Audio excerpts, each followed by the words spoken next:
herbs and went on quickly. "At least I see where you've been all right, fine. Did you happen to get milk thistle while you were in the hills?" Kes, blinking away images of shining wings, shook her head and made a questioning gesture toward the foaling stable. "It's River," Tessme said tensely. "I think she's going to have a difficult time. I should never have bred her to that Delta stud.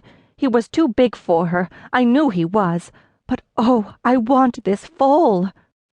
Kes nodded, taking a step toward the house. "I got your things out for you. They're in the barn. Along with your shoes," Tessme added, her gaze dropping to Kes's bare feet. But her tone was more worried than tart, the foaling mare distracting her from her sister's lack of civilized manners. "You just want your ordinary kit, don't you? Don't worry about those herbs. Somebody can take them to the house for you." Tessme took Kes by the shoulder and hurried her toward the barn. In the foaling barn, Kes absently handed her basket to one of the boys and waved him off toward the house. Tessme hovered anxiously. Kes saw that she could not tell Tessme about the Griffins. Not now. She tried to make herself focus on the mare. Indeed, once she saw her, it became less of an effort to forget sunlight magnificence and concentrate instead on normal life. River, a stocky bay mare with bulging sides, was clearly uncomfortable, and certainly very large. She looked to have doubled her width since Kes had last looked at her, and that had only been a handful of days ago. "Do you think she could be carrying twins?" Tessme asked apprehensively. She was actually wringing her hands.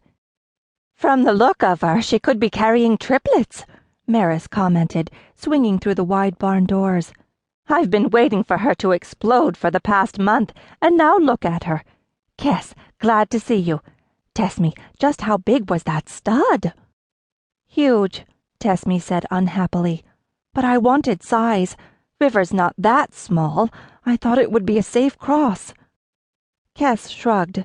Usually crossing horses of different sizes worked all right, but sometimes it didn't. No one knew why. She looked at her kit, then back at the mare. "Mugwort," she suggested. "Partridge berry."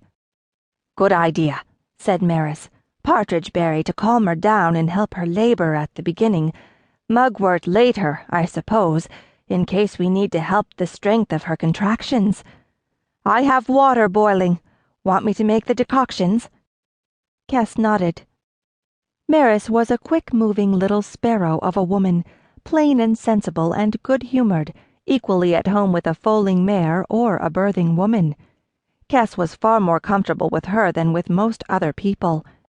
Maris never tried to draw Kes out or make her talk. When Kes did talk, Maris never seemed surprised at what she said. Maris was willing, as so few people seem to be, to simply let a person or an animal be what it was. No wonder Tessme had sent for Maris.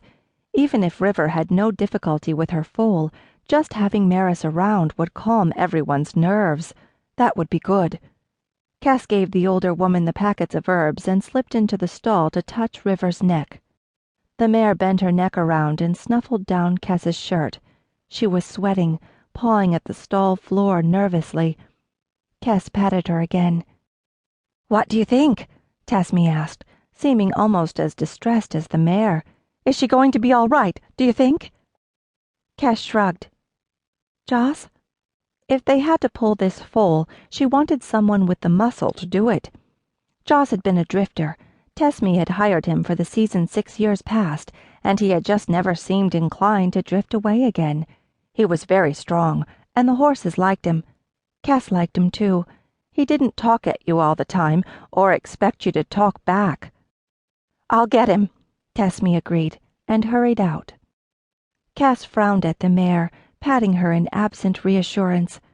River twitched her ears back and walked in a circle, dropping her head and shifting her weight. She was thinking of lying down, but was too uncomfortable to do so.